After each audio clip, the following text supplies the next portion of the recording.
हिमाचल प्रदेश में बढ़ रहे नशे के मामलों को लेकर भाजपा ने सरकार पर निशाना साधा है और सरकार को नशे पर अंकुश लगाने के लिए पूरी तरह से नाकाम करार दिया है। भाजपा के पूर्व अध्यक्ष और वर्तमान विधायक सतपाल सत्ती ने कहा कि साथ लगते राज्यों का प्रदेश में नशे का काफी प्रभाव पड़ रहा है। भाजपा इसके खिलाफ आवाज उठा रही है। उन्होंने कहा कि हमीरपुर एनआईटी में एक छात्र की मौत नशे के ओवरडोज से हुई है, जो कि दुर्भाग्यपूर्ण है। इतने बड़े उच्च शिक्षण संस्थान के अंदर नशे का कारोबार हो रहा है। सरकार को कहीं न कहीं अपनी असफलता को मानना पड़ेगा।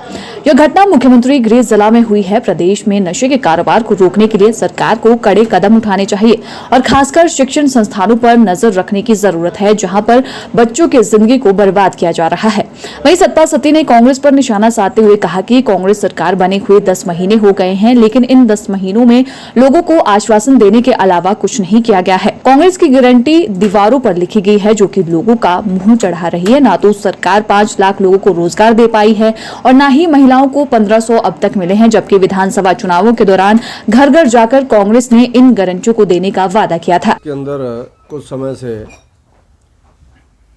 साथ लगते प्रदेशों से नशे का जो एक बहुत बड़ा प्रभाव हिमाचल प्रदेश के अंदर हुआ है, उसको भारतीय जनता पार्टी विधानसभा के अंदर और विधानसभा के बाहर भी हम लोग समय समय पर उठाते रहे। लेकिन अभी एक बहुत ही दुखदाई घटना एनआईटी हमीरपुर में हुई है, जहां एक एमटेक करने वाले विद्यार्थी की ओवरडोज से, जो अभी प्राइमरी रिपोर्ट पुलिस की है, मीडिया की रिपोर्ट है, ओवरडोज से बच्चे की मौत हुई है। बहुत ही दुर्भाग्यपूर्ण स्थिति है कि इतने उच्च संस्थान के अंदर भी अगर इस तरह के नशों का व्यापार होता है, तो गवर्नमेंट को कहीं ना कहीं अपनी इस असफलता को मानना पड़ेगा।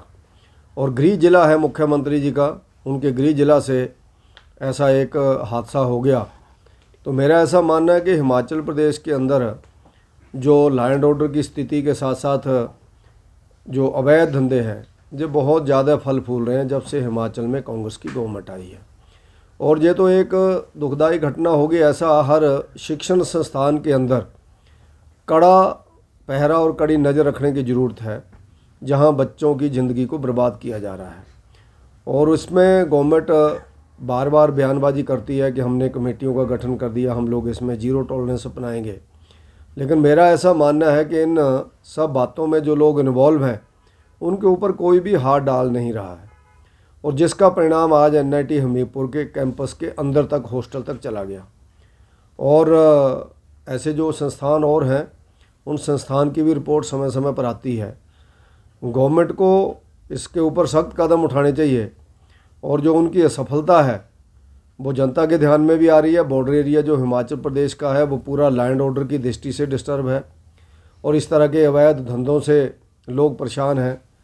जो चिट्टा और उसके साथ साथ अवैध शराब के साथ साथ अवैध लॉटरी का जो धंधा हिमाचल प्रदेश के अलग अलग स्थानों के ऊपर चल रहा है, उसमें कहीं ना कहीं ऐसा लगता है कि गवर्नमेंट का संरक्षण प्राप्त है, गवर्नमेंट के लोगों का संरक्षण प्राप्त है। गवर्नमेंट के अंदर जो लोग हैं, वो लोग इसके ऊपर चुप्पी साधे हुए, जो कि बहुत ही दुर्भाग्यपूर्ण है।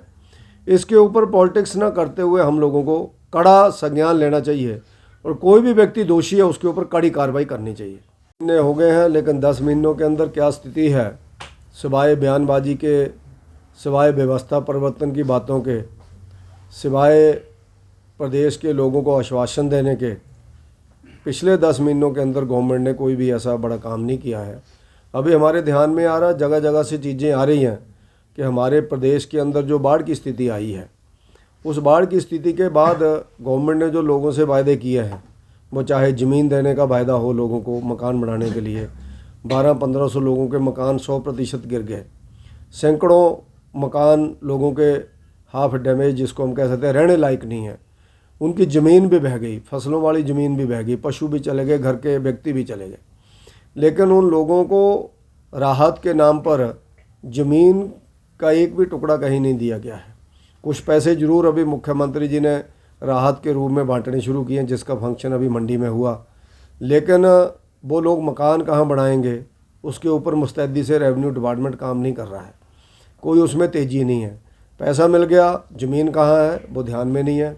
और बरसात के बाद अभी एकदम ठंड शुरू हो गई है, सर्दियां आ गई हैं। सर्दियों में बिना मकान के हिमाचल प्रदेश जैसे ठंडे प्रदेश में लोग कहाँ रहेंगे। कहीं ऐसा ना हो कि अपनी सर्दियों के दिनों में कोई और कैजुअलिटी ऐसी ठंड के कारण होनी शुरू हो जाए। तो मुझे लगता है कि उसमें गवर्नमेंट को एकदम युद्ध स्तर के ऊपर, जैसा मैंने पहले भी सुझाव दिया था कि एक एक मंत्री को एक एक जिला के अंदर बैठाना चाहिए। जिला की जिम्मेवारी मंत्री स्वयं एडमिनिस्ट्रेशन के साथ बातचीत करके संभाले और संभाल करके उसमें निर्णय ले, ना कि बातचीत करें। अगर बात होती रहेगी, फंक्शंस होते रहेंगे, तो मुझे लगता है अंतिम निर्णय पर पहुंचने में सालों साल लग जाएंगे, जो कि हिमाचल के लिए फिर अगली बरसात, अभी तक तो 2 महीने बाद लगभग मान के चलो बर्फ़ का प्रकोप भी शुरू हो सकता है, कहीं ना कहीं बर्फबारी के कारण भी नुकसान हो सकता है। तो हम बरसात का ही नहीं निपटे हैं तो बर्फ़ का कैसे निपटेंगे। तो इसके ऊपर मुस्तैदी से काम करना चाहिए, तेज़ गति से काम करना चाहिए और निर्णय लेने में हम लोगों को तेज़ी लानी पड़ेगी। प्रदेश की गवर्नमेंट को इसमें आगे बढ़ना पड़ेगा।